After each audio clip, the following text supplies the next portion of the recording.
My name is Sharon Louden, and this is... Well, my name is Deleget. And Hrag. And we're going to introduce ourselves in just a moment, but I personally just want to say thank you so much for having us here to your home. We are guests here at Ketchikan, and we're really grateful to be here and to meet all of you. I feel really humbled and just grateful. I'm grateful to all the organizers who have brought us here, Kathleen Light and Karen Lowell and Pat Shelton especially. Really grateful for her being here. Today we're talking about living a sustaining creative life, and we're just going to each introduce ourselves. So, Hrag, do you want to start? Sure. My name is Hrag Vartanian. I am editor-in-chief and co-founder of Hyperallergic. I'm also a curator, critic, writer, many hats, as well as my background is actually in art history and also nonprofit work. So, and then I founded Hyperallergic 8 years ago, and we've grown since then, and here I am. And we can talk a little bit about that if anyone has any questions. Great. My name is Deleget. I also wear a bunch of hats. I am a painter, first and foremost. I've done a lot of writing at this point, catalog essays and interviews and those kinds of things. I've curated at this point about 70 exhibitions around the globe, which I actually started by default because they needed to be curated, not because I have any professional training in that field whatsoever. I co-founded a gallery in Brooklyn, New York called Mindspace. We're in our 15th year this year, which is miraculous. Who knows why it's persisted for that long at this point. On the topic of sustainability, I teach. I've got a day job. I work with a great organization in New York called Creative Capital. I teach in the graduate department. I'm a spouse and a parent of a 9-year-old. And have my hands full, clearly. He's missing something.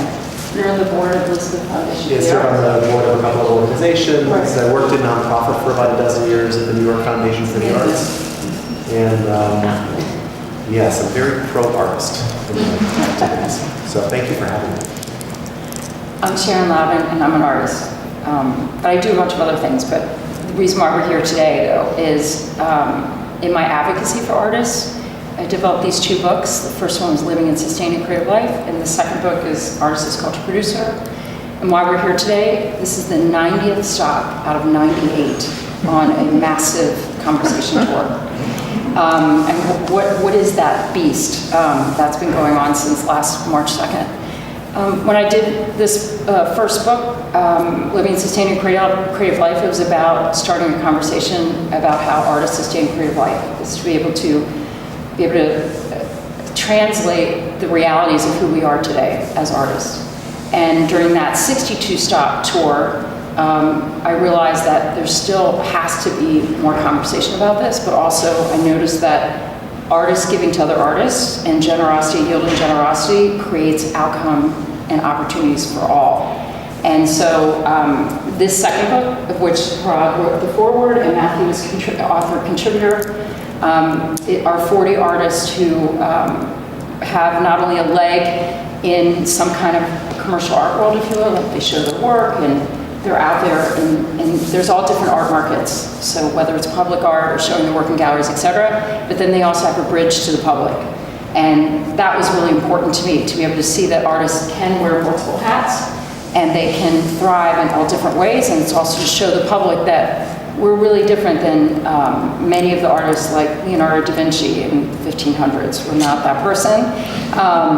We're not even like, I always say Vincent van Gogh died in 1890. I'm sort of tired of using that example, but that's the classic example, right? So in this conversation tour, what it's been like is just this, like this. We come to different places that would welcome us to their community.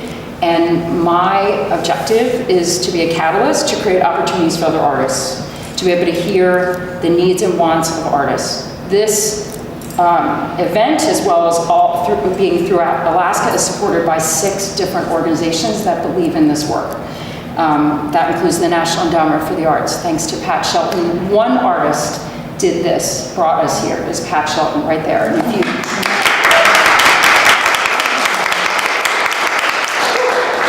want to know how to get stuff done, you can go to her right after this. You will be in touch with her, right, Pat? Right. So, Pat heard us on a webinar that we did for Creative Capital. This is all about artist to artist working together. Matthew brought me into Creative Capital. I did this webinar with Matthew. Pat was on that webinar. She contacted me and said, we want you to come to Alaska on your tour.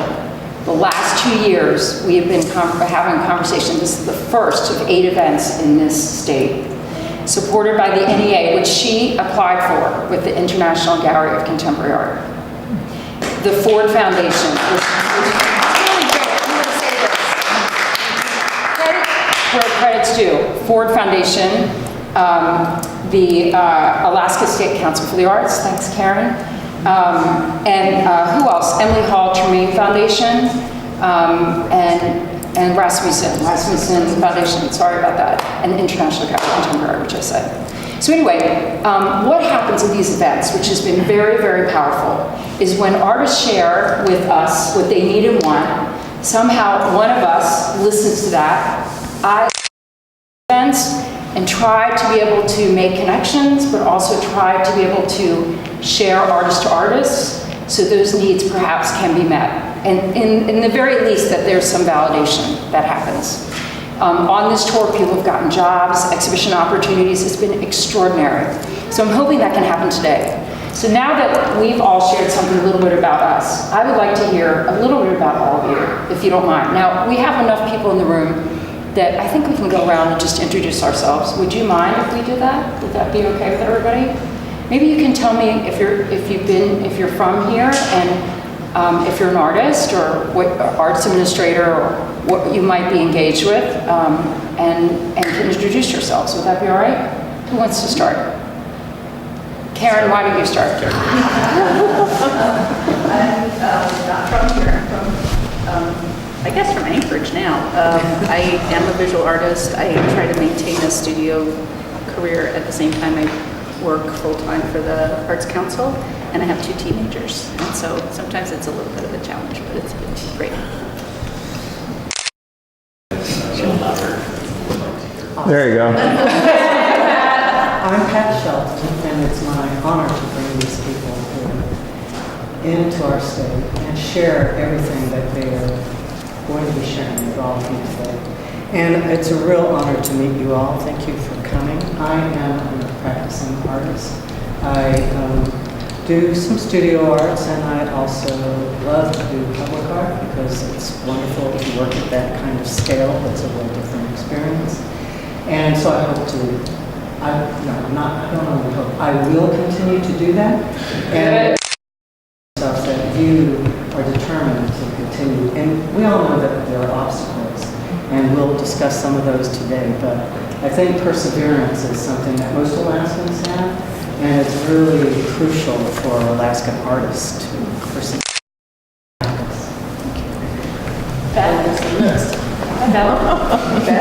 I'm Beth Hamilton. I was born and raised in Ketchikan, but went to school in New York City and upstate New York. And I design furniture. I'm working on benches for the museum right now. And I also paint. If you want to see my paintings, there's 2 hanging down at the New York Cafe. Oh, good. So, Which paintings? Where did you finish? The ones up on top. Oh, that's it. I'm a fishing guide in the summer and do whatever it takes to make money. So.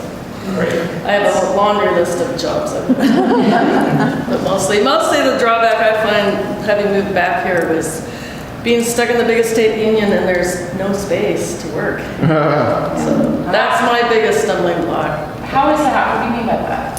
Like, there's no affordable land around here. If I'd stayed back east or say moved to Detroit, I could have a huge old factory space. So yeah, anyway, that's a big drawback I find. Where'd you go to school in New York City? At Parsons. Pardon? Parsons Oh, was. Parsons. In fact, my professor from there just retired this year, and the guy that started my furniture school just died this year, so I should be farther along in my career. That's okay. Who's the one who started the furniture school? Huh? Who was the person you said? Wendell Castle. Oh, yes, of Yeah. course. Yeah. so I got in on that a lot recently. Wonderful, nice to meet you, Ed. It was great to see your work this morning. We had breakfast there. Thank you. Yeah. Thanks. Hey there, Marnie, right? Yes, I'm Marnie Rickleman. I think I know most of you. I moved here in 2012 to work at the Arts Council. Maybe 6 months ago, I transferred over to the Ketchikan Museums, and I strive to support artists in our community in whatever way we can help them grow. Thanks. Can they come to you after this? Absolutely. Hey there. My name is Mary Henderson. I've lived in Ketchikan over 70 years. I went to school outside like most of us, and Fairbanks, and many hats. The reason I didn't mean to laugh at your 9-year-old, I swear. When I said, oh, it was because after everything you listed, you said that I have a 9-year-old child. Oh my God.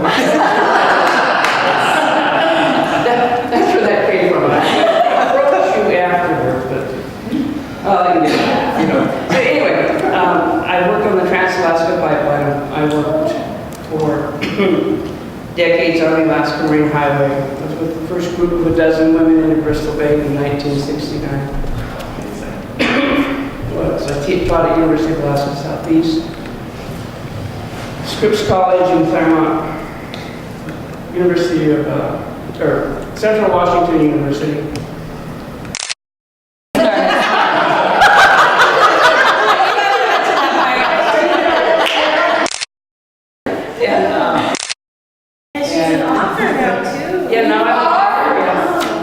I took some time off, and I was gold mining at the time, and I got bored and decided that I was never going to paint again. I didn't know what I was going to do, but then somebody told me about the fire trees, and since it wasn't anyplace else, I thought I better write a book about it, and I did. And that took a few years, and I illustrated that. So the paintings that are in that book are illustrations.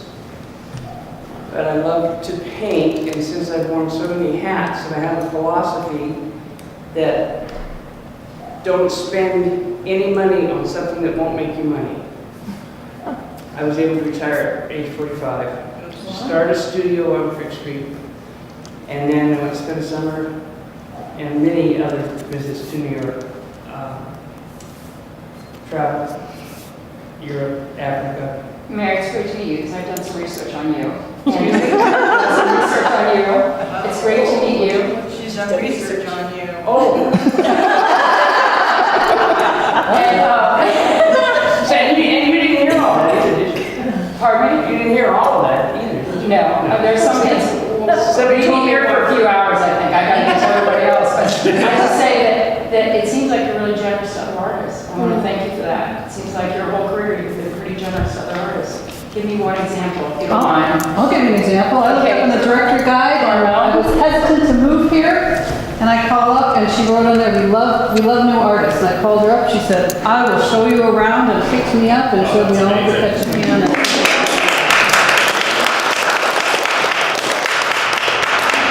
And now I'm giving art supplies away, which is really fun. Is everybody going to come to you after this, or giving art supplies away? Anybody needs art supplies? Yeah, well, I'm just giving some paper away, and I offered it to somebody yesterday. They'll call and remind me. But most of my watercolors, half of my watercolors, are gone away. And then our mutual friend Carol, I bought all of her oil paints. So I'm giving the cheap stuff away. Is that Carol Lambert? Yeah. Carol Lambert, I know her too. Oh my gosh, I know all you guys. Well, see, Carol Lambert and I met at Claremont. Oh, how funny. Yeah, that's really The reason why I'm going on about this is that I think Mary's a great example of what drives me to be here today, is that giving to other artists and that connected tissue and how artists can really thrive from just these examples. It's really wonderful. Thanks for sharing. I want to talk to you later. Stay, will you please stay? Don't leave. I've got to talk to you. Hey, Christine. Hi, my name's Christine Ruby, and she can't leave because I'm driving.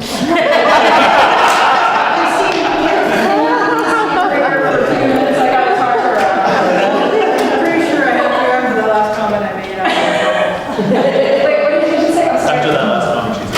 Oh. Yeah, I'm having trouble. No, you're not.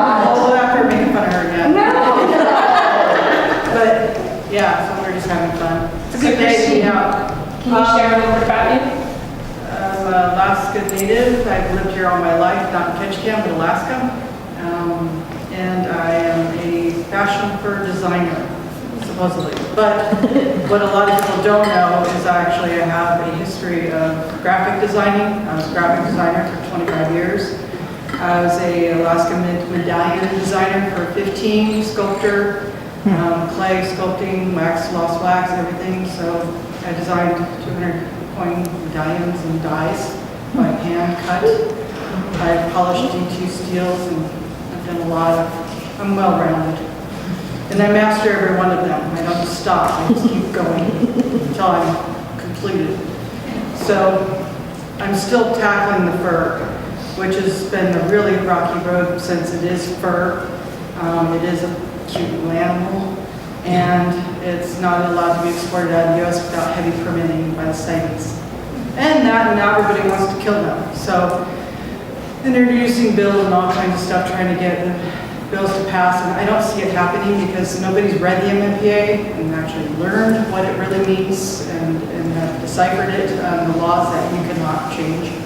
So they're just spouting off a bunch of stuff, so don't listen to them. There's not going to be free orders for everybody. But if you'd like to purchase some material, I'll go kill more. If you'd like to buy a hat and stay warm and that scarf for this really cold winter we had, I'll go get more, and then you can have your shellfish.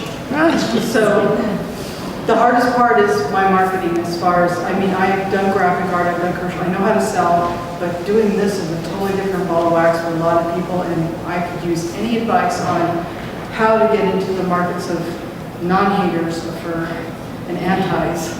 Right now I'm really good. I'm not broadcasting a lot, and I get the people that are interested to glue, and they stay, and they love, and they rebuy a lot. But I want to get out there just a little bit more.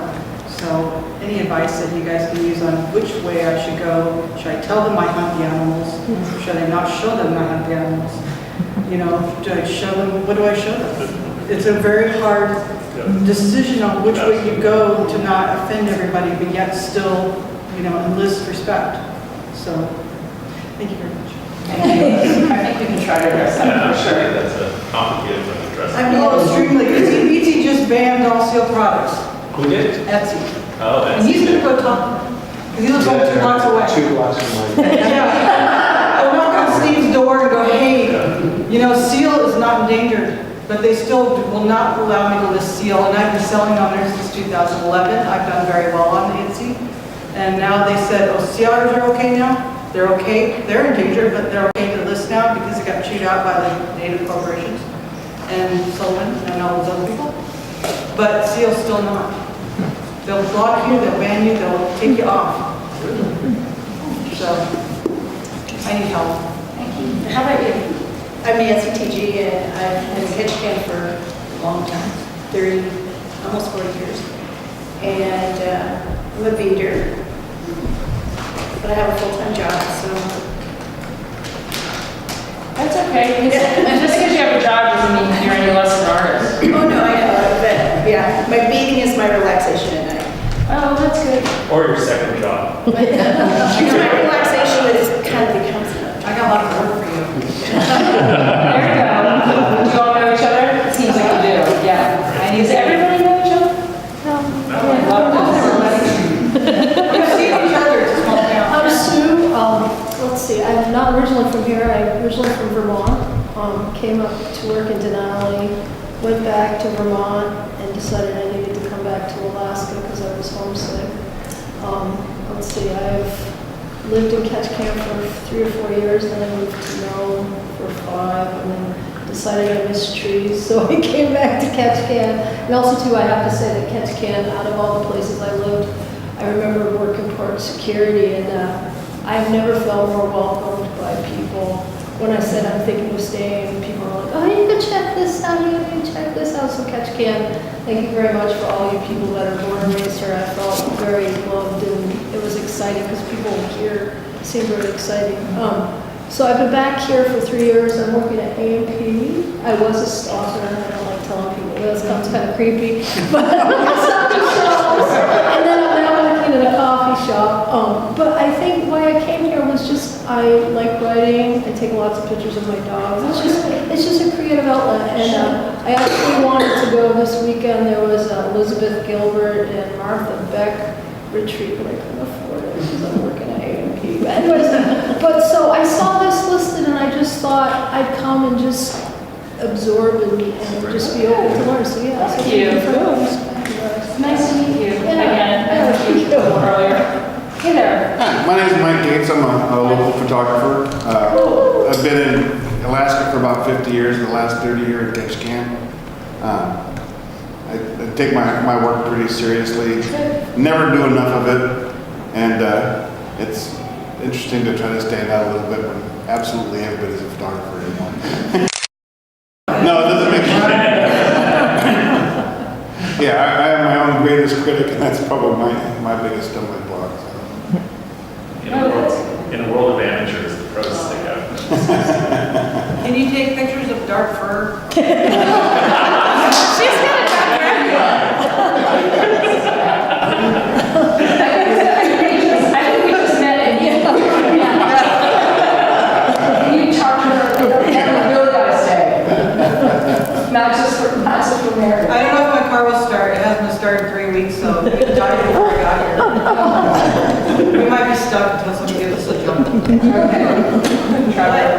there. Hi, my name's Julie, and I'm originally from Minnesota, where I went to art school for a little bit. Where in Minnesota? St. Paul. Oh, where did you go to school? I went to the College of Visual Arts on Grant or I'm Summit sorry it Avenue. closed. Oh, I haven't been in Minnesota since 2000. I moved to Missoula, Montana for 17 years and split some time between Ketchikan and Missoula for a long time, and now we're here full-time year-round. So I am a potter and I'm a mosaic artist, and I'm just getting started, getting out in the community. I went to school for ceramics, and I love it, and I'm trying to make a go at it professionally. It's tricky, just trying to generate enough money, but I'm just getting the wheels going. Yesterday I did a pop-up shop at the New York Cafe. You guys had breakfast this morning, and it was pretty successful. I had a goal for myself, and it was a lofty one, and I almost reached it, so I'm really happy with that, and I'm just here to kind of see what you guys have to say, because it's just me and my studio, and I want, some more advice on how to get out there in the world, so. Love to do that. Really, what's your great. I lived in Minnesota for, lived in Minnesota for 3 years, and in Minnesota, this is my husband Vince, by the way. This is the grassroots effort here. But Minnesota, since you have roots there, they have a huge craft, a big craft community there. The American Craft Council is there, which produces American Craft magazine, which is really important in the craft industry, and just even to be a member of that craft council, just even to start that, they have I think somewhere about 20 or 25,000 members. And you're immediately in that cycle of just being a membership of that active community. You create opportunities just by doing that. So you could just start that right when you leave here. And because you've spent time there, that's really advantageous too. But we can talk about that later. Okay, Kathleen Light. Kathleen Light, Director of the Arts Council. Been here 10 years. I love you all. Thank you for coming.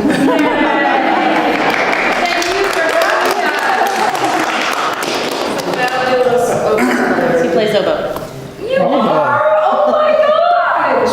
That's my favorite classical instrument. I can't say that's not. My husband's a jazz musician drummer, so I always have to say the drums are my favorite. But the classical oboe, that's a hard instrument to play. There's only one in town, so there's the perception there is. She's the best. Corner the market. Yeah. I'm Tammy McRoberts, and I pretty much know everyone here as well. I'm the program director for the Arts Council after Marnie, and I was the education coordinator before that. I was born in Anchorage and raised in Ketchikan, and left for 20 some odd years. I was a chef in Chicago and in Seattle, and then moved home when I had my child, and I'm sort of learning to use that creative energy in art in many forms. And I'm kind of a creative sponge. I enjoy working with artists and learning from them, and in this position, learning to advocate for them and just kind of immerse myself in art. And I'm finishing my bachelor's degree, and I have a 5-year-old. Thank you. I'm Alonzo Betts, and I consider myself a printmaker. I work full-time making my sole living as an artist for about 20-some years. And I've lived here like forever. I'm third-generation Alaskan. And my goal is to take my printmaking to larger installation work, or just in different forms and formats. And something I'm really always intrigued with and interested in is just the health of galleries. You know, I'm interested in finding more gallery contacts outside, and just in Alaska, it just feels like it's something we forget. We want to be in galleries, but just having them be healthy is an interest as well. We will totally talk about that. Awesome. That's a big one. That seems to be, I was just waiting for someone to just say the word gallery. It happens at every talk. That's a big focus. Okay, great. Thank you. My name is Jim Younger, and Yvonne's one of my heroes. Oh, that's so nice. No, I just love her work and how she's expanded out. It's just wonderful. But I came to Alaska to be a school teacher. I've always had an art background, and I loved teaching elementary school for most of my career, and then kept doing art as I did this, and had a few little exhibits here and there. And then I taught middle school art. I became the art teacher here at Showing Bar. And that, to me, I loved the children, but it was a disappointment as being an art teacher. No one loved it as much as I did, as far as the 8th grade boys.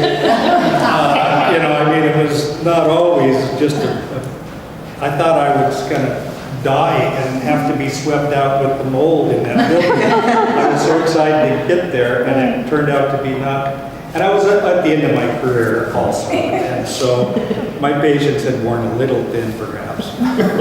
So I decided I would retire, and you know, I had 25 years of teaching, and that was fine. And I would try and do my own art. And it's been about 8 years now, and things are starting to move along. Last year, I think, was my best. I had 2 solo exhibits and a lot really good sales, and everything worked fine. And then I signed with the gallery here in town, Scanlon's, and that to me became a difficult situation, because instead of painting for myself and for my just creative hooplas, dancing about my studio, as they say, now I have to think about, is this something that tourists would buy? Or, you know, it totally is outside me. That's my worst problem, is self-promotion anyway. But to try and think of who I'm doing this for, I want to say I'm doing it for me, but in a way I feel a little bit hypocritical when it's for sales. You know, so there's I'm having a little crisis at my heart. But other than that, I'm loving what I'm doing, and what Susan at the gallery said, just do all the art you do, because I'm pretty prolific, and then we'll weed out what we think will sell. It's harder than I thought. Hello, I'm Pat Tully. I'm the director of the public library here. I've been here about 15 months now. Came from Connecticut, and I'm not an artist, but I am really admiring and really thrilled with the art scene here in Ketchikan. Pat, thank you for hosting us. We really appreciate you having us, and Really grateful. I mean, I worked in the library before when I was in university, and I loved it. I love libraries. I have great respect for them. And there's a organization called Project Art, which has residencies in libraries across the country. Artists coming in and working in libraries. So it's a great place for creativity. So thank you. Oh, thank you. Hey there. Me? Yes! My name is Kathy Rousseau, and I came to Southeast Alaska with the Forest Service. Worked out of Sitka for a few years out at the logging camps and real remote sites and tent camps and stuff. It was kind of a big adventure. Moved to Ketchikan in '83. Got involved with Raven's Tail weaving, which was being reintroduced at the time by Cheryl Samuel. Eventually branched out into chilkat and basketry, traditional basketry. Then went to graduate school at UC Davis and started to do my own thing then. And that completely kind of changed things.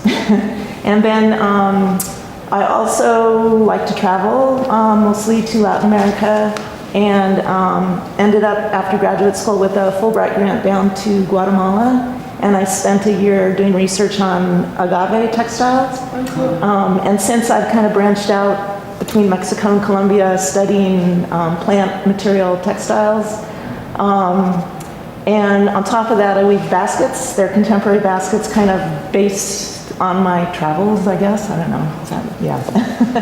And the one thing I was going to say, part of what kind of fuels me, besides my travels kind of feeding into my baskets, I ended up eventually quitting my job because I couldn't keep doing that. But I applied for a lot of grants. I'm kind of waiting to hear from the Alaska State Council on what right now.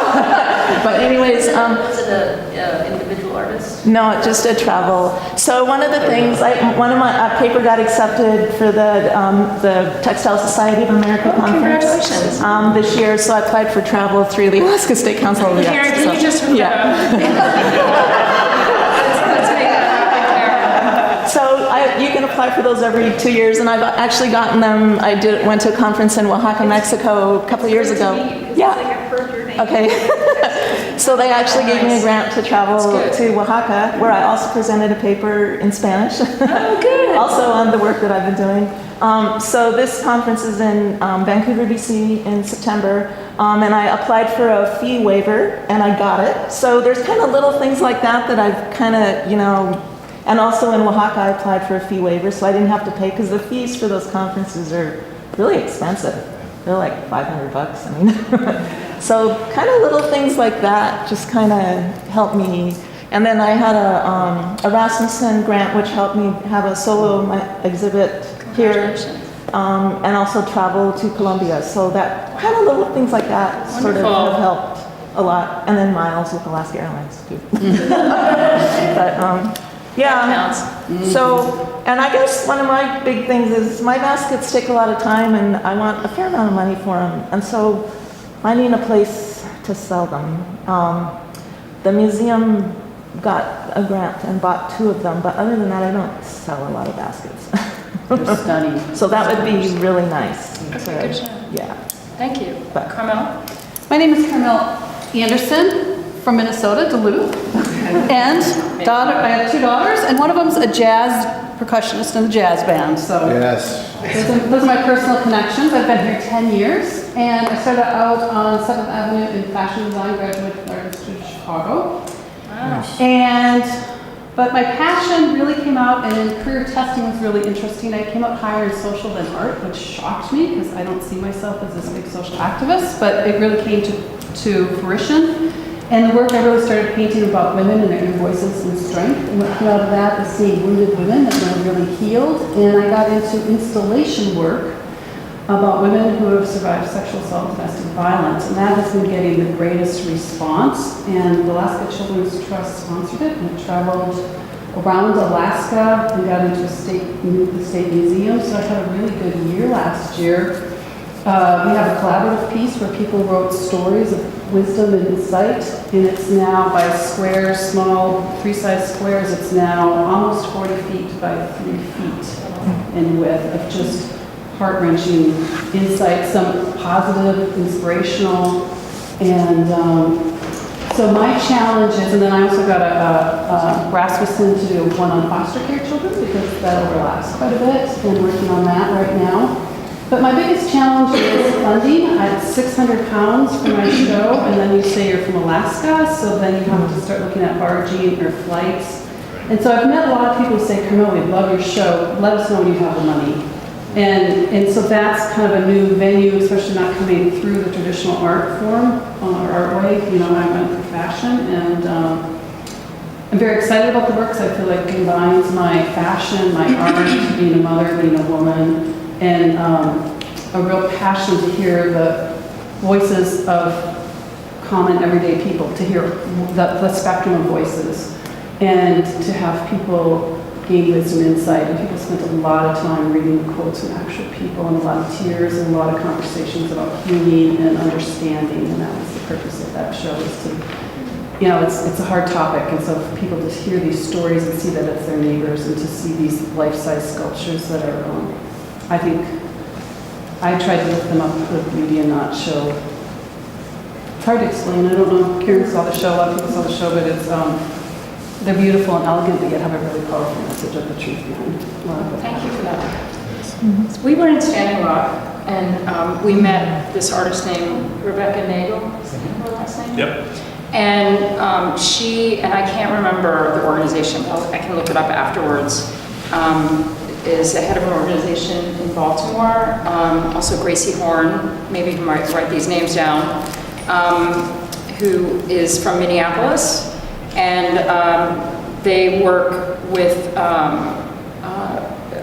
survivors of sexual assault in the Native community, and also do installations and art projects. They're also working on this big quilt that people came in and Standing Rock and did some drawings or contributions to that, and they're putting it together for exhibition. I don't know where that's going to be. Do you recall? I think they want to do it in DC. In Washington. I think it's sort of, yeah. But the project isn't just Native communities. It's also more expansive, but their focus is that. I'm sorry. Name again? Rebecca Nagel, N-A-G-L-E, I think. Yep, and then Gracie Horn, H-O-R-N-E. The other person you should really look at is... And their project is Healing Tent. Thank you for that. Healing Tent is one of the projects that they have. The organization in Baltimore, I can look it up after and give it to both of you. Also, you should look at this artist named Clarity Haynes, C-L-A-R-I-T-Y, and then H-A-Y-N-E-S. I will say that I have a podcast with Gracie and Rebecca, Right. actually on the Hyperallergic podcast. So if you're interested in that, they talk about their whole project and working with people who have endured sexual violence and abuse. It'd be good for you too. And then look at that artist, and then Clarity, if you ever wanted to reach out to her, she's super accessible. She will answer your email, and she's happy to do that. Okay, so thanks everybody for sharing your stories. This is just remarkable. I guess what I've been hearing from, and I think if you don't mind, I'd rather not do like a formal panel here, right? So can we just do a conversation with everyone? That's right, with those of you. So I wanted to ask if it seems like everybody's interested in opportunities, is it opportunities outside Alaska? Would you let me know if that's what you're interested in? And inside Alaska? Anywhere on the earth? So maybe we can start there, and then we can get to the gallery tour, because I heard that the most. Did you hear that the most, or was this that for me? I heard the first one more. Outside. Yeah, and then just expenses. Okay. The issue of expenses, Yeah, funding. Sales. I guess that's all related. And studio space is expensive. Oh yeah, we can talk about that. Yeah, that's a surprise to me. The studio space was kind of a surprise to me that that's an issue. And then I'm going to add another thing. Please do. I've gotten into shows before, and they actually make you pay now to ship your work. We can talk about that. And We can definitely talk about that. I mean, it's not selling necessarily, but shipping. Yep. So I just want to talk about that a little bit. Yeah. Wonderful, thank you. I just want to preface this, that tomorrow Matthew and I are doing a professional development workshop that's going to touch upon all of these things too, based on the webinar that we've done together. And then this is really all the questions here is what we do talk about. But maybe we could start, maybe you guys could start to talk about, let's say, it's sort of overwhelming to me because there's so many ways in which artists sustain their creative lives right now. These books are stories from artists, first-hand stories from them about how they sustain their creative lives. So in doing this research that I've done for these books and with the 2 books I'm working on now that are forthcoming, the artists are very creative like they are in their studios. I think it's just more about validation and what's accepted too. But maybe you guys can throw in, let's just talk about like a few ways from here that people can create opportunities. I think it depends on the kind of work you do too, but to qualify that. I don't know, you want to start? Just to Sure. I mean, I guess one of the observations I've had as sort of someone who's spoken to a lot of people in different communities around the country is often, particularly in smaller arts communities, I think because of sort of the scale of the work that sometimes you're making for a local community or for a certain kind of commercial need or something, it's often that work may not translate outside of your community. And I think sometimes artists need to be more ambitious in terms of the types of projects that they pitch to outside communities or outside galleries or institutions. Because often it's like that may work here, but often people they're going to pay for the expense to bring work. They want something kind of ambitious, or they want something that will stand out. So often it's that I find is something that people feel like, oh no, I'm just going to keep doing what I'm doing because it works here. And you have to understand that outside, that may not be the same thing. Like maybe if you make paintings here, you may want to start thinking about doing a performance lecture. So you don't have to pay for shipping the work, but you may want to go. And some of you may not know what a performance lecture is. Happy to talk to you about that more later. But like a way to translate your work so that you're able to, like, you know, for instance, there's a reason that video is very popular in the art world, right? It's because it's easy to transport. Do you know? And if you're an artist working in Brussels and you need to show in 10 places in the world, even in a place like Brussels, sending a video or a link, you know, from the internet so they download the file is going to make you a lot more accessible to a lot of audiences that can't pay for shipping, as an example. You know, so thinking about those types of things too, because if you're an artist in many different ways. Most people don't stick to one thing anymore, right? Or they're not doing just one thing. So think about what you can do in those different contexts. So maybe it's a work on paper, maybe it's a digital artwork. You may want to experiment. Maybe it's a digital file that you can send and have them print there. When I curated a show in Denver last fall, most of the work, even though they were from around the world, it was just people sending me digital files and we printed them in Denver. Do you know? And that saved a lot of money, to be quite honest. As an example, so like even though a lot of those artworks make, a lot of those artists make objects, we had to find a way to translate that to make it economically affordable, as well as, I mean, we thought we did a really good job, you know, in terms of being able to translate that. Or we commissioned a video, but again, it was a video, right? Because I couldn't ship that from where it was coming from. It was sort of like, if it was a big artwork, it would have cost my whole budget. So sometimes that has to be part of the arithmetic you do for yourself. So knowing that, you know, a small painting may not necessarily be desirable for a gallery to ship all the way, but if you're talking about something much larger or something more ambitious, they're going to perhaps go, okay, well, if that can be a core part of the show or something, that might be a little more advantageous for them. What about creating opportunities too? Yeah, I would agree with everything that Hrag said. I think those are all like really ingenious. Again, depending on the kind of work that you're making, the nature of the work, the material you're using, there are, as a presenter of these objects that you want to send around the globe. I work at our space with artists in about 10 different countries, including places like New Zealand and Australia and Basel, Switzerland, and the West Coast, and you name it. So I'm constantly dealing with this and wrestling with this logistical issue, which is ultimately comes down to a budgetary issue.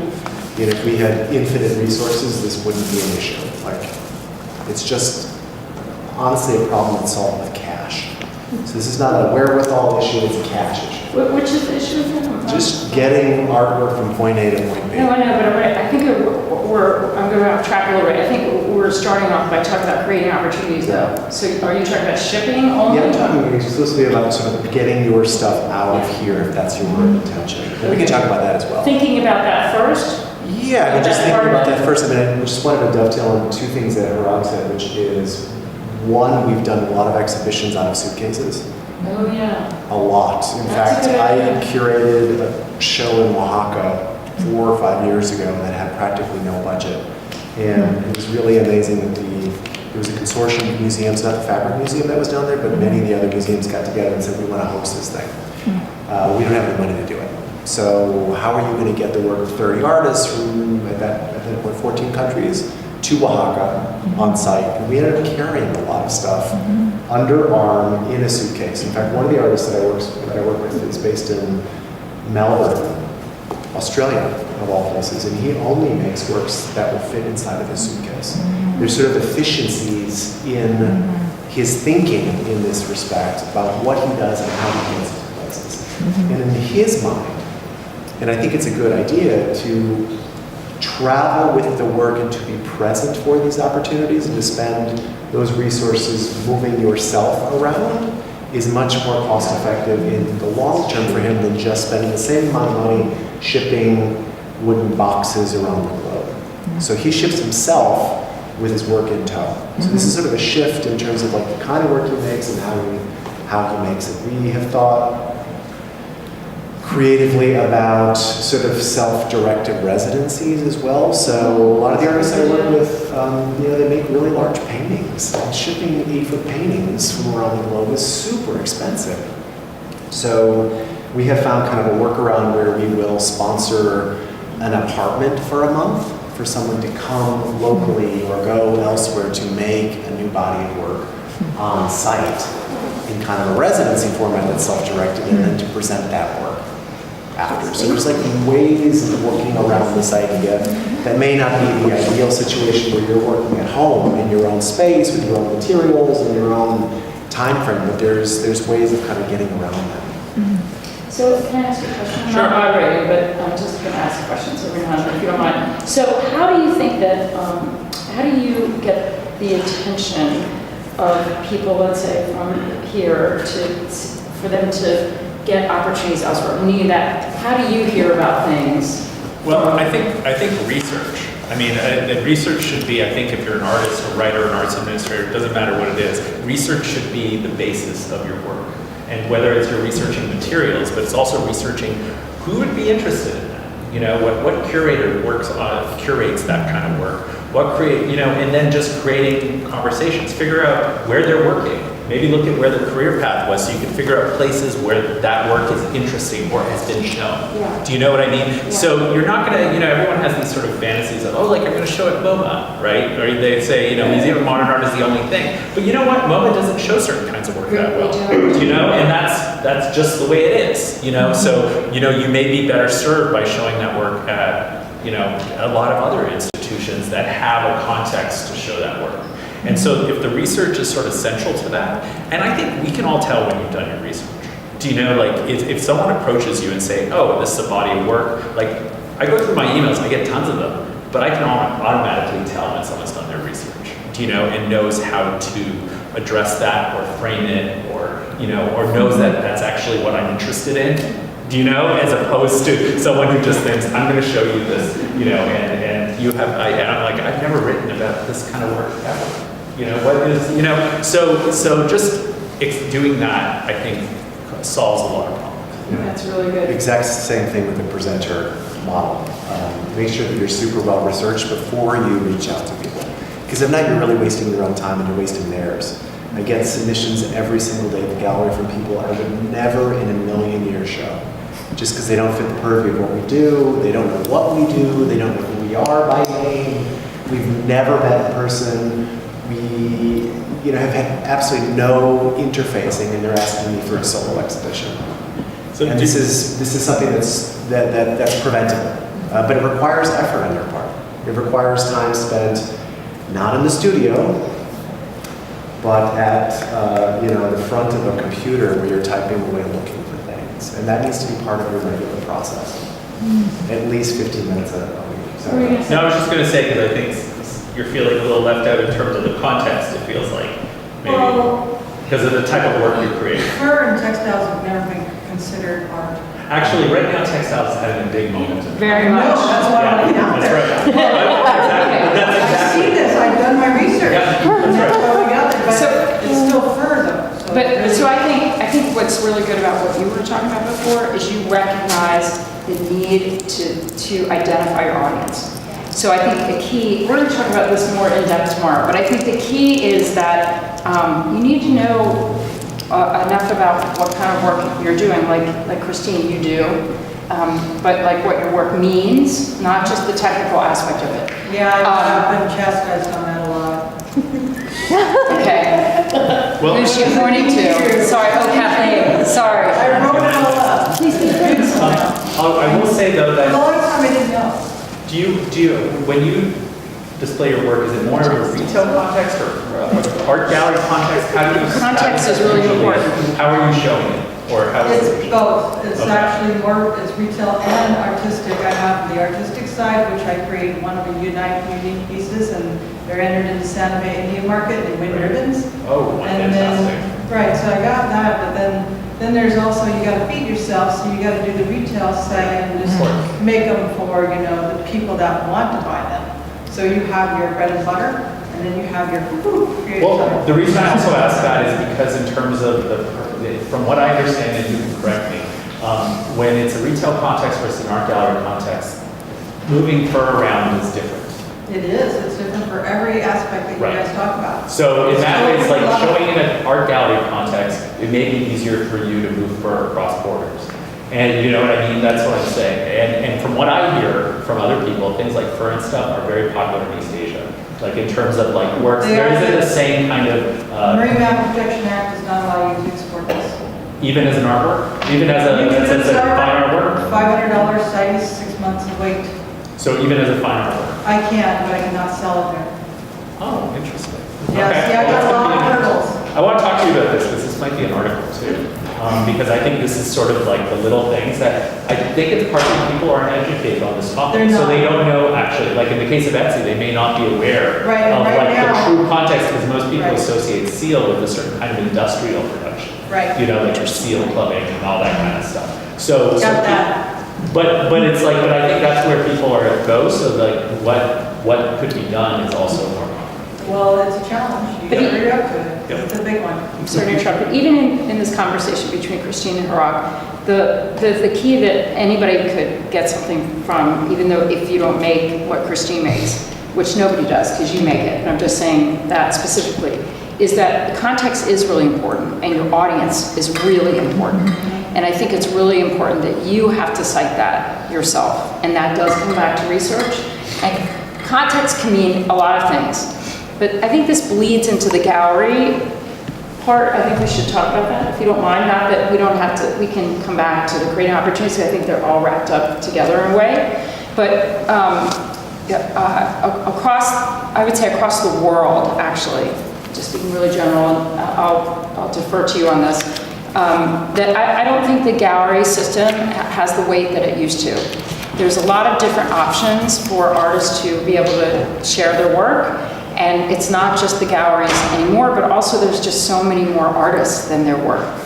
There's a system now of getting a Master of Fine Arts degrees, and people are being pumped out there, and they can't, the gallery system can't meet that demand. But I think galleries are really, across the globe, really interested in selling work. And so if your work doesn't fit in that context of selling work, that's not going to be the venue for your work to be seen. But I do think that there should not be, like Jim, I understand exactly what you were talking about. There's always compromise, I think, when you're working with somebody, right? It's always a collaboration, whether it's a gallery or otherwise. But if that's not comfortable to you, then something non-commercial can also yield financial success. And how does that happen? You can show with a university gallery, and you can get people in there and cultivate a community of collectors. And maybe you can show the work that you really want to show, let's say, that maybe the gallery doesn't accept, with maybe some of the work that you're showing with that gallery as a mixture to give a different context and yield a different audience. So the venue is going to reflect a different audience. Yeah. Do you want to add to that? I know you got a lot to add to Oh that. my God, I didn't know where to start. There's so much. I hear that. I mean, like your concerns, I hear loud and clear. Right. And again, what Sharon mentioned is that the gallery, commercial art gallery context is not for everyone. It's not for everyone's work. It may not be part of your worldview, how you envision yourself as an artist, how you envision your, you making your income. It's a very specific thing, and it's changing substantially. And as someone that's kind of been around this, both as a represented artist, I work with a couple of galleries where I'm represented as one of their people. And then as someone that represents about 24 artists in the States from all over the world, the concerns are broad. Okay, so if you're thinking about working with a gallery, you really need to define what that means to you. Like, what do you actually want from that relationship? Because it's a relationship. It's a commercial relationship, first and foremost. It can be a relationship in a lot of other ways as well, sort of an emotional one, a critical one, a collaborative relationship. But I think a lot of artists sort of boil it down to being a paycheck. Okay, like if I have a gallery and they represent me, I will have steady income. And it'll be enough income that I can live off of. These are fantasies that over and over. I just want to say that it is true for some people. Very few. Very few. And those people only live in that way for a very short period of time. Right. Because the tastes and the markets change, and they have high points and low points. So this is a working relationship. It is a work in progress. Okay, but a gallery relationship is not for everybody. And I actually see, from what I'm hearing from all of you, and again, I've been in Alaska now. I've been here for 24 hours. But in my very, very shallow understanding of what I'm seeing here, you guys have already invented markets for yourself that are so far beyond the markets that I see in Brooklyn, where the center of the art world is, supposedly. Okay? You guys are thinking about different kinds of markets, different kinds of, I mean, just even the tourism industry in the city. We had a long conversation about it earlier today. And what an interesting alternative that is to MoMA. So much more. Right? So it's, I mean, you guys are already thinking so much more creatively than 90% of the people that I know. And I'm not just telling you what you want to hear, but this is true from my experience. So again, that gallery representation, in the best case scenario, what that should look like is it should be collaborative. Okay, these are not your parents. They're not your agents. You know, your therapist. Your therapist, your cheerleader, your handholder. I mean, there's a million roles that I play there. They're vendors. They're ultimately retail stores. So, I mean, for those of you that are showing me the cafe, that's a gallery. I mean, that's what I do. I sell coffee, I sell shoes, but in this case, I sell paintings to people. It's a retail endeavor. And, you know, most galleries I know function like how you function. They live hand to mouth, honestly. They are trying to figure out how they can earn enough income to keep going. So this notion of sustainability, longevity, is something that every gallerist, myself included, is worried about. You know, how do we keep going? How do we keep doing what we want to do? How do we keep fulfilling our mission? I'm going to add to that, but I want you to say something.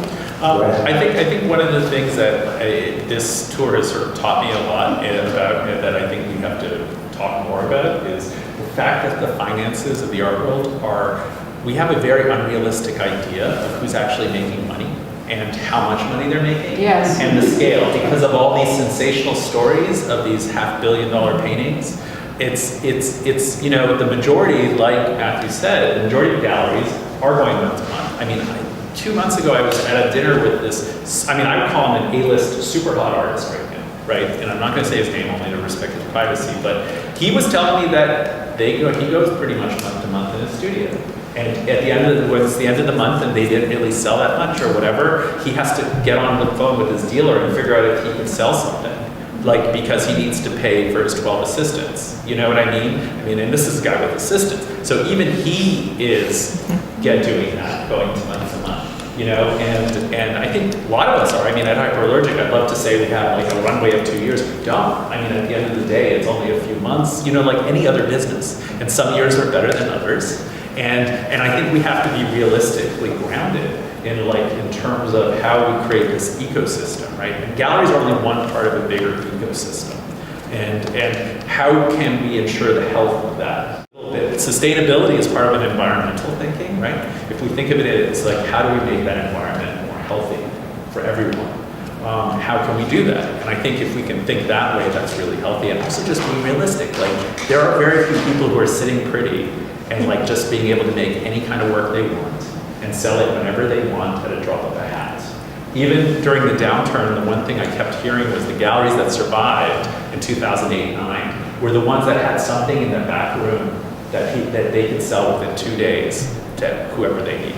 You know what I mean? Like maybe they had a Jasper Johns painting in the back that they never parted with, or something that they could sell. You know, so everyone has that. It's not just, you know, it's not what you necessarily think it is. You know, so I think it's also examining who we are as artists and where our power is.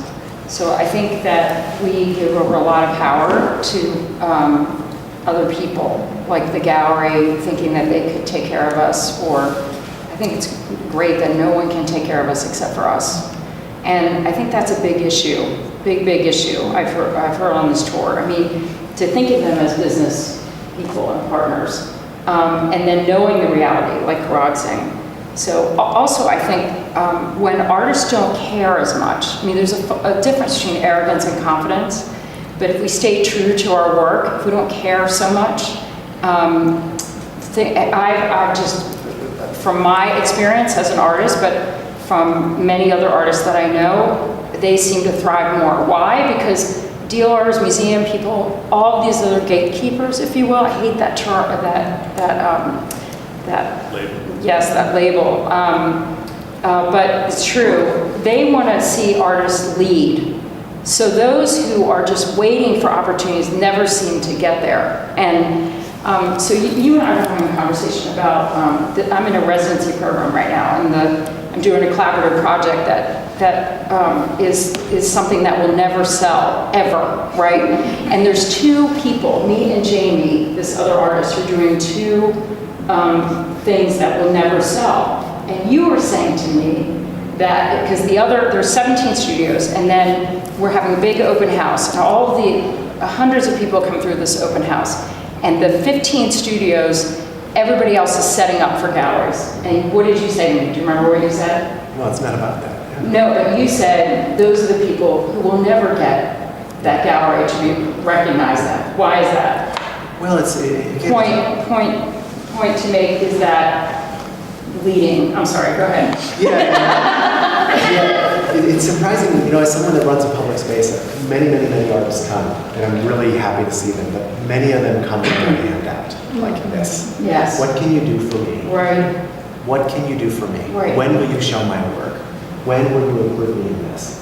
Not what can I do for you, which is a Sharon Louden mantra in this case. I say it all the time. Who's taking my webinar? But again, it's like the artists that I have seen do the best are engaged in their art careers in multiple ways. They're working as arts administrators, they're teaching in some instances, they're curating that they do, they're running pop-up spaces, but they're not working solely on their behalf. They're working on on behalf of the ecosystem. No, but the greater ecosystem. But I'm sorry to interrupt. You said to me specifically, you said those 15 artists who are setting up for someone will not go forward because they are like setting, they're accommodating. That's the point I'm trying to make. Passive model. It's not an active leading model where you're sort of being catalytic and creating. We're doing the work that you want to do, right? Exactly. So they're sort of preparing this open studio event for a market response in the very short term, and that's not. It doesn't endure. It just doesn't. The other thing I told you too is that there's nothing that's not sellable.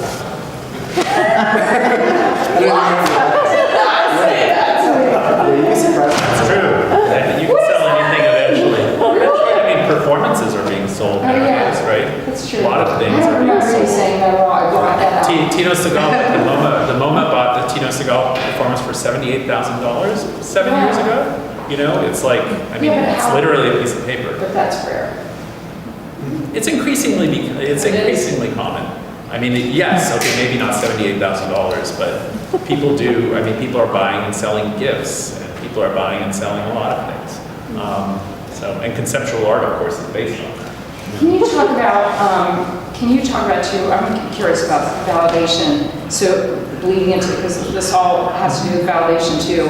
Like, can you tell I never asked you this question actually, when you walk around to see artwork, can you tell when somebody's like forcing it, you know, where they're being really accommodating? Yeah, I mean, you can sometimes, because they tend to be on trend, you know? It's like, and when you're on trend, you can kind of tell, do you know, when someone's sort of like being consciously on trend?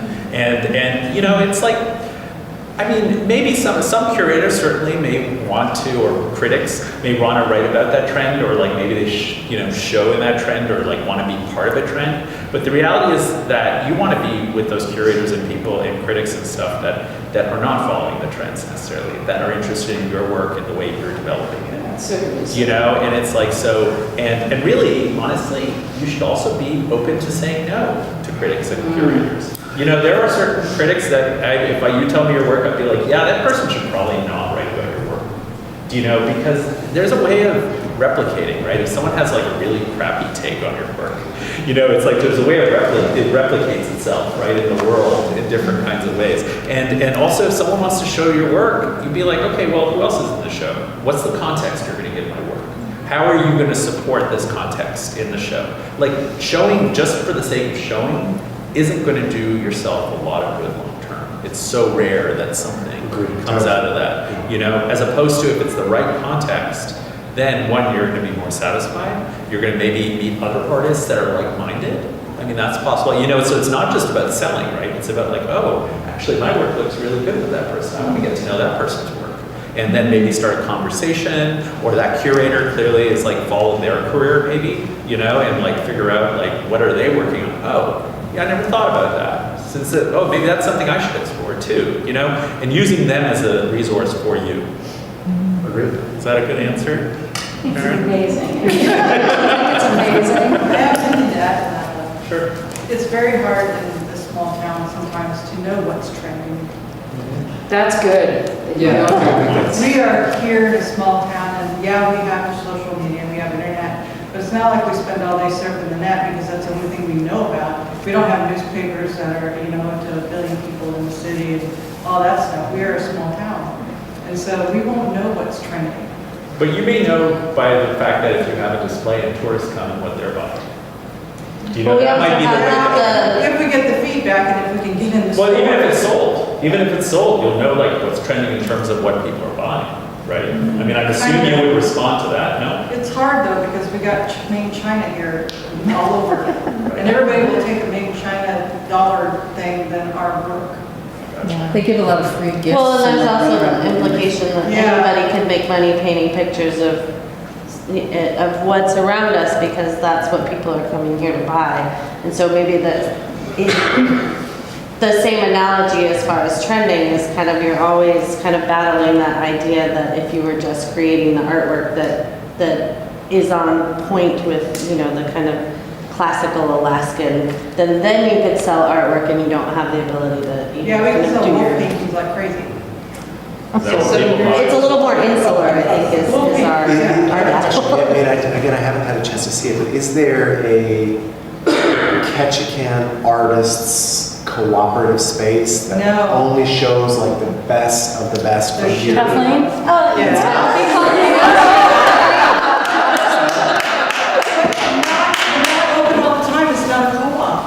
Okay, yeah, there is not a co-op in Ketchikan. The Arts Council's Main Street Gallery in June and July has an invitational exhibit, which is an invitational representative of Ketchikan artists that are there for the tourism. For 1 month? For 2 months of the high travel, Christie, of which of course has been in it, but clearly doesn't remember. But we noticed that they do not buy that artwork. So it's priced. Yep, it's priced too high.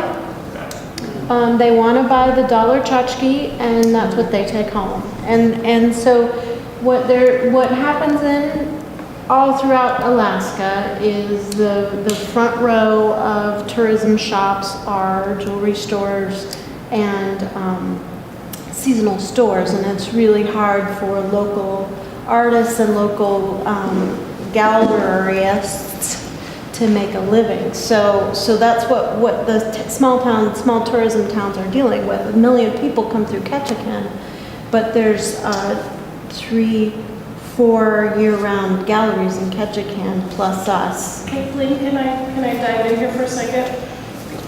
This is Charlotte. She is our. So at all of this, and I'll just I'll point a couple things out. Every single day, people come in the bookstore wanting locally made goods. They want cards from Alaska. They want postcards that are local. They want prints that are local. They want maps that are local. Yvonne has capitalized on this in a lovely way with her boxed cards, her greeting cards, and we have many other local people, but there's no local Ketchikan calendar. There's no boxed card set with the Creek Street and with totem poles. There's no, I mean, I've worked with several photographers now to say, I get it, you want to take pretty scenic photos, but this mountain could be Wheeler Peak in New Mexico, it could be Deer Mountain. They don't know. They want to see the visuals of the tourist things that they recognize as Ketchikan, the sculpture on the dock and the view of the creek and the view of downtown Ketchikan. There's still wide open opportunities to be able to be a fine artist and have something marketable. And just as an addendum to that, when I was in California a couple weeks ago with some of my bookstore staff on just a totally fun, crazy girls trip, and we were at an artist's market in Huntington Beach, and I gravitated towards a set of boxed greeting cards, and she had about 20 different styles. It was all California art. It was a multi-generational artist family. And what caught my eye was each box was wrapped in beautiful ribbon. And she said, oh yeah, we had a long conversation. I said, I might want to have some of your stuff in our store because it's really nautical and visually beautiful. And I said, we're always getting asked for cards. And she said, once I wrap those boxes in ribbon, they've been flying out of here. She said I couldn't sell them at all until I put the ribbon around the box. And it was so eye-catching and so beautiful and said so gift-worthy. And I happen to be a ribbon fanatic. Like May Arts Ribbon is one of my home stops. It's hard to explain. And, this information is invaluable. But I can provide this feedback to my artists. But you know, so I know how cheaply I can get really high quality ribbon, and it's one of the signatures of our store. And she just said, oh yeah, it just changed our card sales. They went up astronomically once we started wrapping those boxes. She does the corner wrap, so the ribbon's in the corner, and it's a double-faced satin, and I could tell immediately it was really super high quality, good stuff. And it's just so attractive, and I bought several of them as gifts. Boom, boom, This boom. information is so valuable. I wonder if there are opportunities to tell artists what are needed Karen? in some ways sometimes. I'll just finish everything. I get a lot of resistance from people who don't want to do commercial work, or they don't believe that there's a whole bunch of other people who don't believe anybody reads, or a whole bunch of other people who don't believe anybody uses calendars or uses greeting cards, but greeting cards are part of the bread and butter of our bookstore, and we sell hundreds of dollars a day worth of greeting cards. I believe that, because I'm a huge letter writer. Yeah. I think it's a really wonderful thing. In the summer. But Karen, did you have a comment? Well, I know that this has been one of the conversations we've been having at work. We had a great, one of our, you guys know Saunders. She went to the Alaska Tourism Industry Association conference last year. And all of the tourism industry people, she was talking about locally made work by artists, artisans, craftspeople, as a way of introducing the state to people who are not from here, from an authentic position.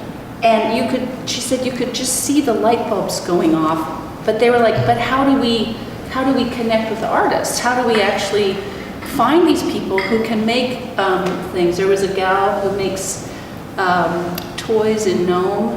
She's Yupik, and she makes the yo-yos. She makes a little pull toy. She makes a little skin drum and boxes them up. She has this little box set. And we're like, if you could just make 100 of those, it'd be like a limited edition thing, and you connect with one of the tourism folks and have that be like an incredibly special gift that people can buy. So part of it is figuring out how to keep to that truth about the materials that you're working with and the place that you're from.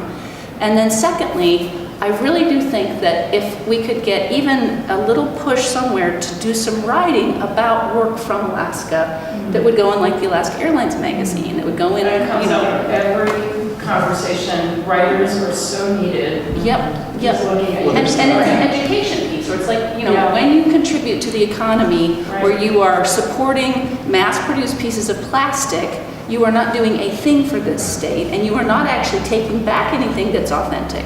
And it's not that things have to be expensive, it's that if they're from here, I think people who are visiting recognize the value of that.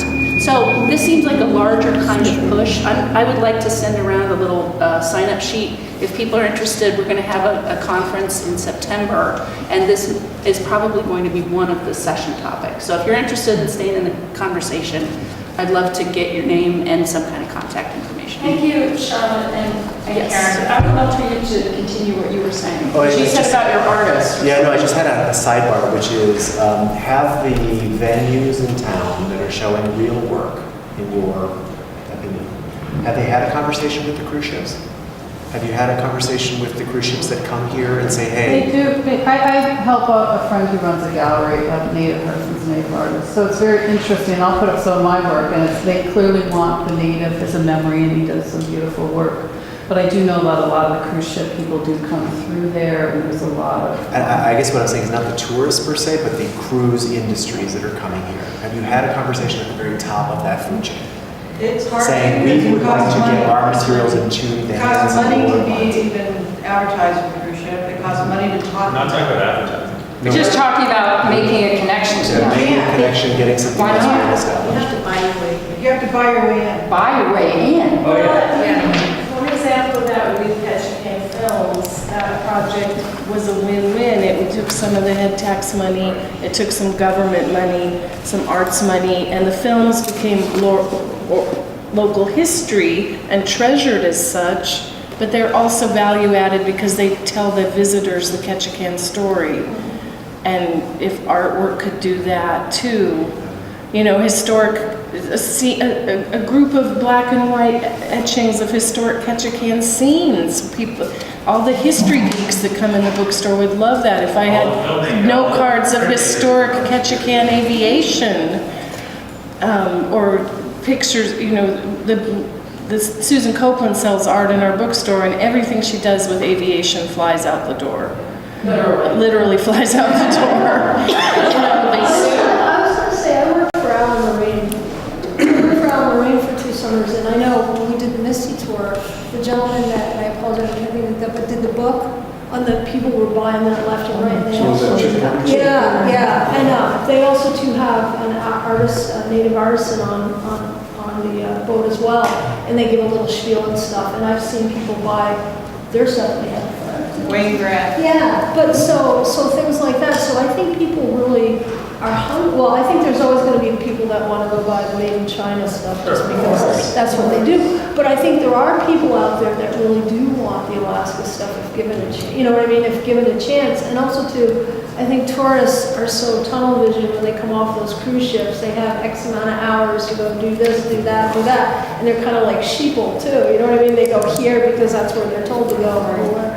But Yeah, this is one of the things I had to learn. It took me a long time. I mean, my job in the gallery is to sell artwork. It took me a long time to figure this out, which is to get out of the way of people spending money. yeah.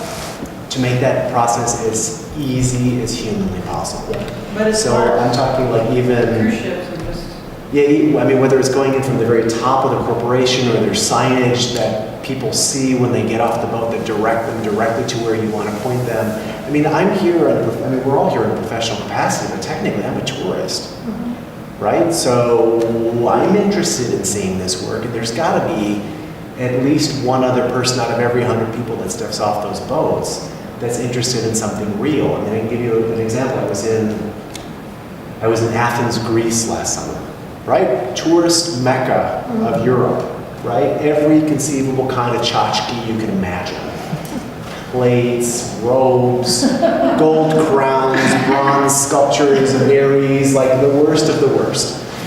On my block where I was staying right next to the Acropolis, there was an unusual store which caught my attention, which was a store that a Greek architect had opened to sell the works of his colleagues designers, artists, artisans, craftspeople, who were having a really hard time economically because of the economy imploding in Greece. You know, the economy in Greece is ferocious. So no architects that are practicing architecture are making anything. So they had to come up with an idea for how to get around this solution. So they built this store with design things like posters, really interesting t-shirts, I mean, you name it, cards, these kinds of things that were so different and so interesting that you knew the name of the person that made it. There was a little biography with them, like why you should buy in and care.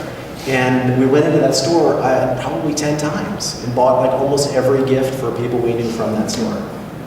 But again, I go as a tourist often to places, you guys do too. But are you looking for those tchotchkes or are you looking for something real?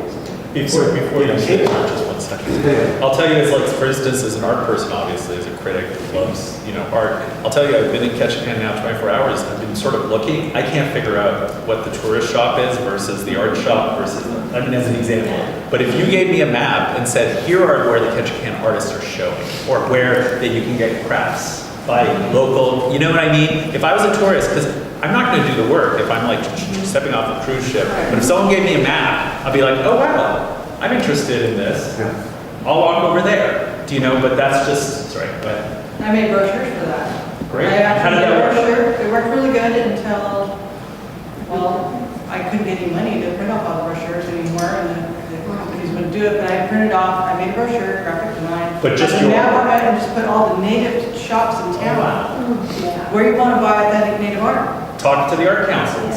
Yeah, this is where... So I already have it, all the, where you want to buy Alaska native art and real art, and I have it on there, and they have all the brochures and all. But see, it worked, right? Yes. As an example. So like, why is the community not supporting that? But also, why don't you get a bunch of artists to do this, together? Why can't you work collectively with Well, we with can, people but here? I tried. We're starting today. Starting today. Does it seem like something... And there is a drive. There's a drive to see the real Alaska. Right now, we're reality show #1 on watching Alaska. Right. So I actually opened a store for 2 months and had a store, and what I had was my work, purses, and then I had abalone and what we eat for native foods, and this is what it looks like, and this is what the creature looks like, and then I had work, and then I had sea artifacts you could pet and touch. And it's like a museum. Yep. You read all the way around. People come in and go, God, I've been looking for stuff like But this. I'll tell you, I've been Googling trying to figure out where to go. Today I only heard about Scanlines. Someone said, oh, maybe you should check that. I had never even heard of it, really. I mean, because when you're looking at the list, but you need to direct people. You need to direct people. But that comes to the from- brochure. Sorry to interrupt. No, go ahead. I think that comes from internally what artists want to do, and to make that happen, you all have to do that. And that's another way to create your own opportunities too, is make your megaphone louder. And through social media, through all channels to make it louder. But I want to go back to the writers thing, because I want to say something I asked, because in a lot of these occasions that we've done, that you've taught me too, that someone doesn't have to be a quote writer to be able to write something. Right. They can be like, correct me if I'm wrong, if this is right, that they can be an artist, but maybe they can write on somebody else's work and then maybe get that published. What do you Yeah, think? absolutely. Well, I mean, I guess the first question to figure out is what you want from that writing.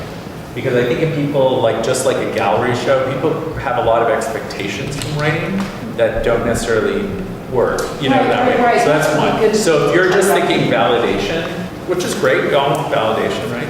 But at the same time, it'd be like, what is that? What is the purpose of that piece for you? And so often one of the things that I think, particularly in communities where they don't feel like they have a lot of writers, is write about each other. Show each other, what would that look like? If each of you sort of started exploring that, if you like someone else's work, write about that work and publish it. I mean, that is where the dialogue can start often.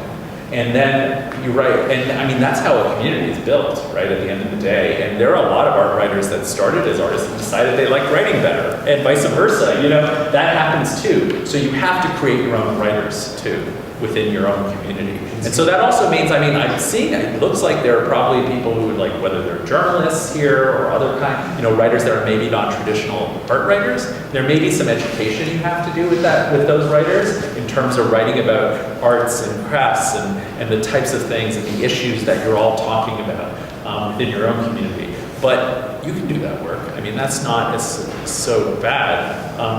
But, you know, I guess that's my other question is like, what do you want the writing to do for you? There was a Actually, time. feel free to chime in if anyone has a thought of what that would be. I have a question that kind of ties into some of, well, pretty much the gallery stuff and creating opportunities. And I think it's something that, especially here in Alaska, because, and that's obviously like creating opportunities online. We have places where we can look for grants or things, but I feel like artists and people that want to try to either show their work or sell their work or through online media and stuff like that, it can be a rabbit hole of just really crazy, like sign up for this online gallery, but you never really know what that is, or, and I think learning how to, what can you speak to, like learning how to navigate some of that stuff or looking for those opportunities online? Because we can become very insular, and a lot of times some of the stuff that is out in the great beyond looks, we don't, if you don't have access to that language or you don't have, you're not familiar with the place or the trends, or, you know, it can get a little daunting, and then you kind of step back into what we know here, and that's something. Try to answer. And I would love to answer that with you. You know how we're going to answer that. Go for it. No, you go. Well, there's just the word that you use is I think the word insular, and there's insular everywhere. Mm-hmm. It's not specific to here. We're just lucky to just on an island, so it feels like it is. Yeah, no, but there's like it's sort of like insular of your own making in a way, especially these days. And I firmly believe this as a fact in my own brain. You can make work anywhere. It's very true. At this point. I can qualify that. You decide to make that work. Where you decide to live your life and run your studio and the ideas, the context, and the audience that you want to develop. You can do it from anywhere on this planet at this point. And be part of the conversation. Mm-hmm. Social media has enabled that. And that's not going to go away anytime soon, no matter what Facebook does. Okay? It'll just move to some other platform, like Instagram, or whatever the next version of that looks like. So I feel like many artists make a mistake, and I'm hearing clearly that you guys want to get your work out, right? Where I live and work, a lot of artists want to get their work shown in New York, and that's like the sole goal of their entire being, to get the work shown in a New York gallery. And they're in New York and I want to show here, and that's where it's going to be. But I think that is so short-sighted.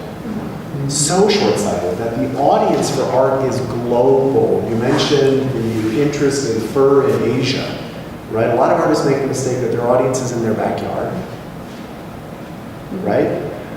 Or that there's no audience in their backyard. And honestly, through social media, through email communications, through web presence, through collaborations, whether it's participating in something bigger than you, and I started our gallery in exactly this way. We'll talk about that later. But you have the capacity to reach whatever audience you want to reach at this point. It's like love at this point. Like there is someone out there for everyone. This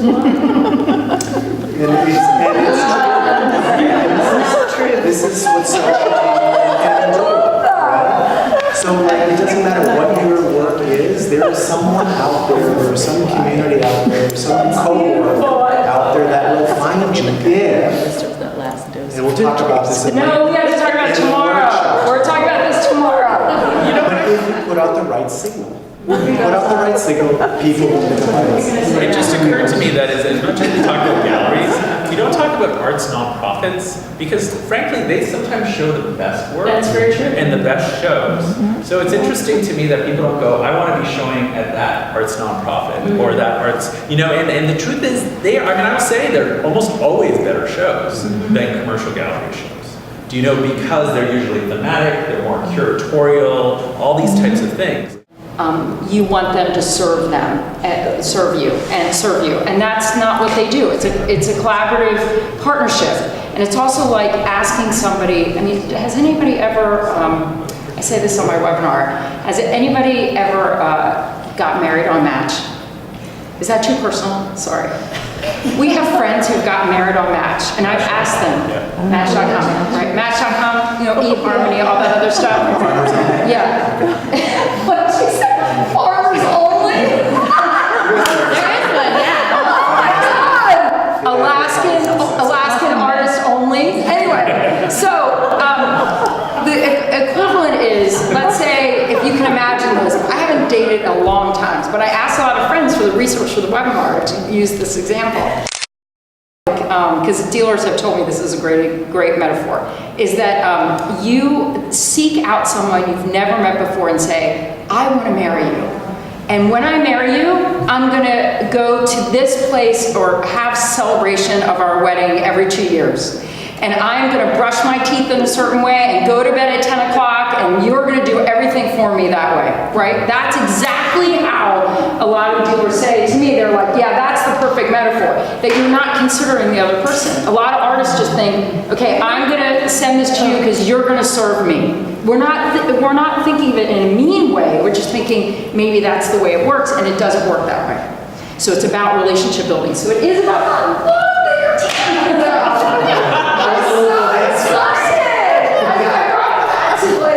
The intimacy of that. It is so true. It's all about that relationship. But you're building a relationship that is for the long haul. Exactly. This is the sustainability, circling back to this. You're building a relationship that is, I run. Does anyone else here run? So you're not sprinting in your careers, you are marathoning.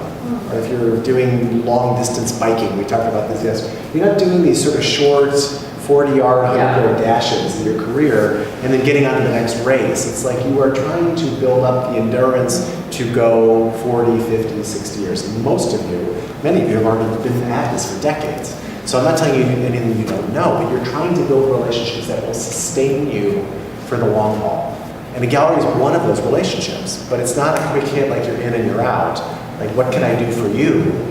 So that you can climb over me to get to the next rung on the ladder, right? This is not Which happens. Yeah. which I have experienced firsthand. Yep.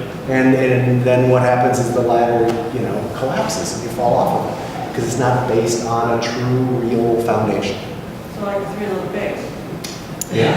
I built my house of straw. Exactly. So I think there was a question. Yeah, please.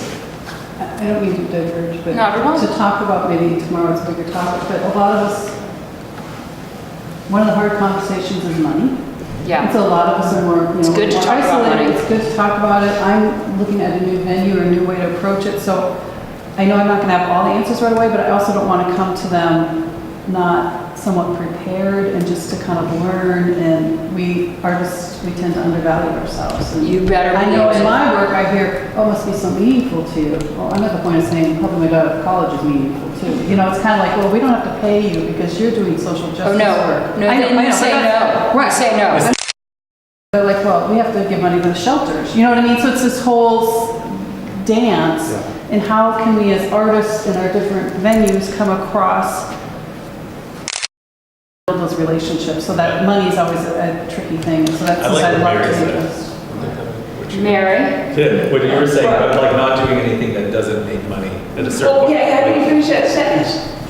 I didn't, because it's a great idea, and I figured out that that's how it works. But don't give your money, don't spend your money on anything that won't make you money, and don't spend any money on yourself until you're 50.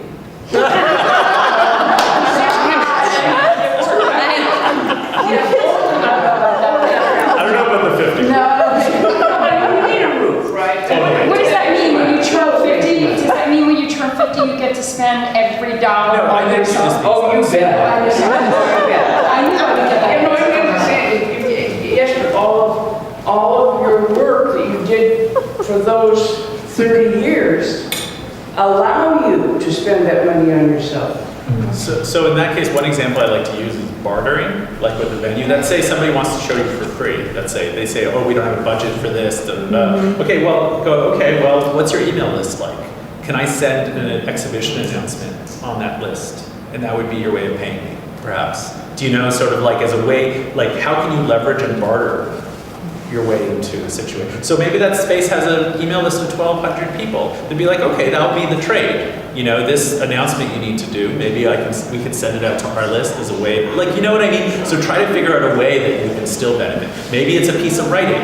You know, say, oh, do you have any writers that could write about this thing? I'd love to get a little, like, short piece of writing about this piece. Or, do you know what I mean? Figure out what you need, and then just present it. You'd be surprised. They may know a good framer that can get you a 50% discount on framing, or something. Do you know? So, like, start creating that list of your needs. I think what you're trying to say too is that, just to dovetail on that, there's all different economies, right? And it's up to us to be able to know what we want and need before we have that conversation.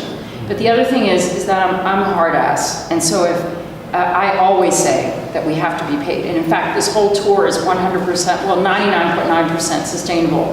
Our first event wasn't people didn't get paid for that event, but I got drink cards for people who wanted to go out afterwards. At least that was the 0.1%. But the thing is that for me, I feel like every artist has value and we have to get paid.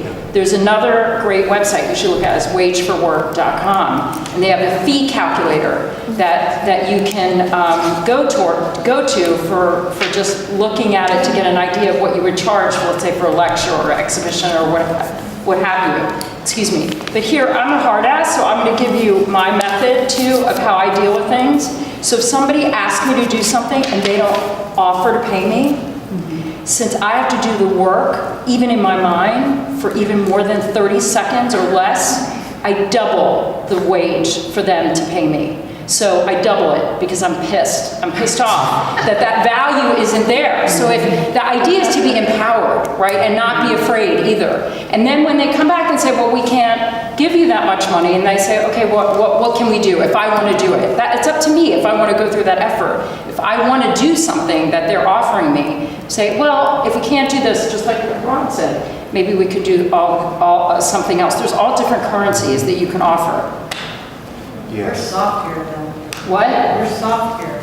Yeah, no, I'm not. Life is short. I mean, it doesn't sound like Mary's too soft here. She sounds like she's got I don't know about that. It took her a while to figure that out. She's been whipping the whip on me. Well, I don't know. I think there's some pretty empowered people in this room. But it's interesting you bring it up because there's this sort of, again, this is sort of cultural in this country. There's like, you're lucky to be an artist. Yeah. So we don't need to pay you for that. And you mentioned it earlier with your baskets. I make these baskets, but they're kind of expensive. There was this kind of like a sort of slightly undermining qualification. But no, I heard it. Yeah, right. And for every opportunity that you guys take where you're not getting paid, it undermines every other artist who's going to take that opportunity. Exactly. So in order to establish this, we have to kind of come up with this sort of group front on how we approach this issue. And the individuals too, just these every situation to be able to be mindful of that. You were going to say something. Yeah. Oh, Julie. One of the biggest things that I see that among artists, and I can only speak about Anchorage with any authority, is that in fundraising for all these arts organizations and other organizations, always ask artists to contribute, and they ask you to contribute for free, and then your work will sell for a fraction of the cost. And artists continue to contribute to these kinds of events, undermining everyone else who won't do that because it devalues our work. And it's a real conundrum to be in, because I understand the artists that want to participate in these kind of things. They feel like it's going to give them connections and networking, which is everything, building relationships that you've all been talking about. But all I see is collectors wait for these events. I know some of these collectors, they wait for the events so they can get something at a good deal. And it happens repeatedly in Anchorage, so that most artists cannot sell their work for what they would like to, because someone else says, well, so-and-so got your piece for this much. Exactly. And it's a huge- I have the answer for that. Fundraiser. There we go. I do, I really Go, do. Mary. Sure, I'll donate that for half. Yes. You can do that, but also I would ask that for the person who buys it, you need to know the name of that collector. Oh, absolutely. You also need to have you have to lay out all the needs that you want in advance and not devalue the work right when you present it. And if they don't agree with that, well, then I'll donate a poster. No, or if they don't agree with that. I was about to say that some artists actually create editions every year specifically for charity. Right. So meaning like they might do one print series that is only for charity, right? And so that means that if it ever comes for sale, first of all, you know what it is, and it's not your other body of work. So that way you're just doing that so you can separate the value, like as in tiers. You know, this is that work that I'm selling for charity. It's great, I want to support them, but it's not as necessarily as sophisticated maybe or as interesting as my regular work. You know what I mean? So some artists do stuff like that too. But then I don't want like charity. Wait. Oh, I'm sorry. Go ahead. I need to get to Julie because she has been raising her hand. And then may I have Karen and then? No. Okay, sorry. No, don't be sorry. I just wanted, when we were talking about money and galleries, and so I make pottery. Right. I make functional pottery, people who bring the art into their daily lives, their cup of tea or whatever. And I have this conundrum in my life. I have this huge body of work right now I've been working on all winter. And I have 3 different galleries in town, and a few other shops are like, I want to sell your mugs, I want to sell this. I'm like, that's great. But then I start doing the math in my head about that $25 mug is all of a sudden going to be $12.50 going out the door. And it took so much money for the clay, thousands of pounds of clay to get barged here. I literally carry the clay up 81 stairs to my door, like 12. Took me days in a backpack, and I just start to try to do the fee calculator, and every piece, every pot is carried up, wedged, thrown, trimmed, bisque, glazed again, carried back down. I'm like, what's the value of that to me? So a part of me is like, I don't know if I want to sell it in the galleries. I want to sell it on my own. Yes. So what does that look like? And that's why I did the pop-up shop yesterday. Did you figure out how much the price would be really to make it worth? No, I haven't. My brain doesn't work in that. I don't want my husband's constantly like, have you figured out how much that? I'm like, no, I haven't. But what I try to do is how much time did it take to make that pot? And the clay doesn't cost that much, but also it does in so many different aspects. So. But the value of the work is not necessarily framed on the labor. I mean, it's really what the market's going to bear. Sure. So can you talk about that? So does anyone else have an issue with sort of pricing their work here? Yes? Maybe we should try. So this will be something we'll talk about tomorrow. That's a big develop thing. a whole strategy talk for about how to that deal tomorrow. with the pricing, particularly if you're working on a retail situation and all the rest of it. But there's a different thing between the price and the value. I'll just leave it at that. The price is the price, and the value is something totally different. In some cases, the value is much greater, the $500 million painting, than what the cost of the materials are that go into it. In some cases, for most artists, over the long term, their value will be much less, actually, than what the value of the materials were that went into it. It just gets devalued over time. And I catch 95% myself. of people. Yesterday, I saw the Scanlon Gallery also wants me to sell at the gallery, and I already have some pieces there. We got a bit there. And I thought, well, if I'm going to sell at the gallery, I wanted to make it a little bit more artful in my mind. So I'm hand painting really nice brush strokes of floral motifs and some waves and stuff like that. And I was selling it at the show yesterday at the New York cafe, and I caught myself. Someone said, well, how much are these little bowls that are all intricately painted? And I said, well, they're this amount of money. Well, because they're hand painted, and I start to do that. And my friend who was also selling it, she's like, don't do that. Say the price, and if they say why, say because I made In it. negotiation, you just say the price, and the number one thing you do then is stop. That's it. Close your mouth. They're $12. Yeah. Okay, so we're running out of time. I just want Karen to say something, and then I have to close and talk about why we're here with what those things are on the table. Yeah. Very quickly about the auction requests. a really dear friend who gets asked repeatedly, has just a couple of rules. He picks 2 places in advance at the beginning of the year, and when they approach him, they get the yes answer. And then for everybody else, he has a list of things that he would be willing to do, and one of them includes a studio tour.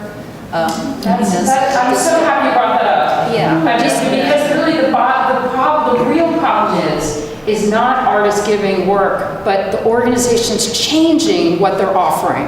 That's the problem. And if artists can go to them and say, because there are some places, museums that do it very, very well, where they offer like things, dining experiences, studio experiences, and then they don't ask the artists. So I think that's really great. And the arts councils could educate those people to say, how about if we do this differently? That's where it has to change. I'm gonna get like really upset actually, because it drives me crazy, because artists don't, they just keep going along. Yes, it's a patch to say, I'll give a poster or whatever, but we're still feeding into an old system. You know, let's change the system. Say no, but maybe offer this. That's a great solution, what you just said. I'm so happy you said that. Who's the artist who does that? Hess Woodward. Yeah. It's who? Hess Woodward. Okay. And actually, he got you choose the 2 from one of your talks. So. How many of you guys have, just sort of as an alternative to that, how many of you guys have too much work sitting in your studios right now? Too much what? Too much work sitting in your studios, racks and piles, and so much inventory you don't know what to do with it? But it's organized. That's better than that. I say this because every artist I know has way too much work. I make baskets now that fit inside of other baskets. That's nice. So it may come a time where instead of putting it in a dumpster or melting it down and turning it into something else, it goes out the door in this kind of charitable way. I still, And it's okay. I It's okay. still think that though, people's walls get full of things they buy at auctions. No, And yeah. I give dance lessons or Ethiopian dinners to auctions. Great. Good. So you do too. Never give art anymore. Good to hear. Good to hear that. I'm so happy you said that. We have huge auctions and fundraisers. I mean, huge. It's everything, all the kids have to be flown off the island for sport. So I've never lived in a place that has this many. I would bid for drawing lessons, just to say. Yeah, that's good. Thank you for saying I mean, all of you are experts in a certain way, right? So what can you do, offer your expertise beyond just object I painting? bid high. Like if you gave a weaving lesson, a basket weaving lesson or something, like as an example, that's a way, instead of giving a basket, like how about if you did that and then all of a sudden, frankly, that person could potentially be a collector or something because then they appreciate the craft of what you're doing. So it's kind of, that's the other I'm thing. glad you offered that. Okay, so I just want to say a little bit of facts, because we have to go, say a little bit of facts about these books. So these books are shared projects. So that book, I split the royalties with all of the artists. So they're, the one on the left is 2.5 pounds. I'm a contributor just like everybody else. So the first book is in its 7th printing. Both books are sold in 24 countries. I'm really proud of that. Our royalty checks are very small, although we got the first check for the second book was $88.78. $4.04. Must be doing something right. The second book is in its 2nd printing. It's the 2.5 pounder. The first book was meant to start a conversation. The second one is much more in depth. But these guys and myself will sign that second book.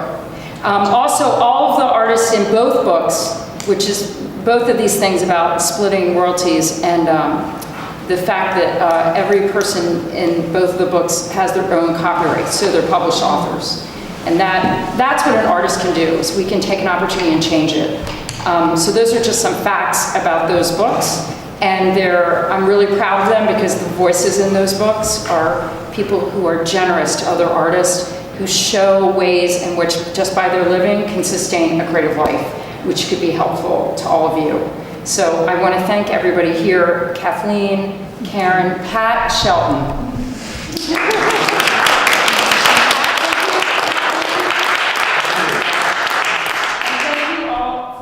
Thank you for having us here to the library. It's a beautiful building. Great to see Art here. We're going to be, where are we going to be tomorrow? We're going to be in the Southeast, University of Alaska Southeast, right? Okay, so the campus, it's going to be room 516 in the Paul building from 4 to 6. It will be recorded. Pardon me? And it's going to go out to 10 communities via OWL tomorrow? But it'll be recorded. And it'll be recorded. And you can capture that information. We'll get it back to you if you would like it. I would just say this too, that I forgot to say this in the beginning, which I should have. But we have recorded this today, and we're recording every experience that we have here that's public, because it's going to this big data that's actually supported by a few foundations that I actually have. My deadline is December 1st to get that information out into the world in different ways. Like I'm doing a collaborative project with Jen Dalton, who's in that first book, to be able to take a lot of this material, be it video or my notes or correspondence or whatever it is, and get it and share it out into the world. So your voices today will be helping other artists. And what we do tomorrow be the same. We will do this, and we're gonna be able to get this out into the world. So what I would say is, if you wanna join us tomorrow, bring your needs and wants and your questions and suck everything out of us. And then you can also have access to us beyond this. And yes, what? Hashtag. Oh yeah, I forgot about that. I always forget. You know what? It's just been a long journey. It's wonderful, but I just forget this. You can also, tomorrow, and we should have said this today, but there's a hashtag Live Sustain, and you can also see how people have been, photographs and comments, etc., of other artists that have commented and given their information and comments, opinions on this tour. Thanks very much. We're going to be here for a few minutes. And Kathleen? Can I just say, please email your compatriots to let them know about tomorrow. It's on the OWL network tomorrow, yes. So it'll be in Wrangell, Petersburg, definitely Juneau, definitely Craig. So if you have friends in Craig especially, please email them and let them know they need to talk to their library to find out what's going on and what room it's in and all of that stuff. But please invite the people you don't see in this room to come tomorrow. Okay. Thanks. We're going to be here for a little while, so we look forward to talking to you. Thank you for sharing so much. Thank you.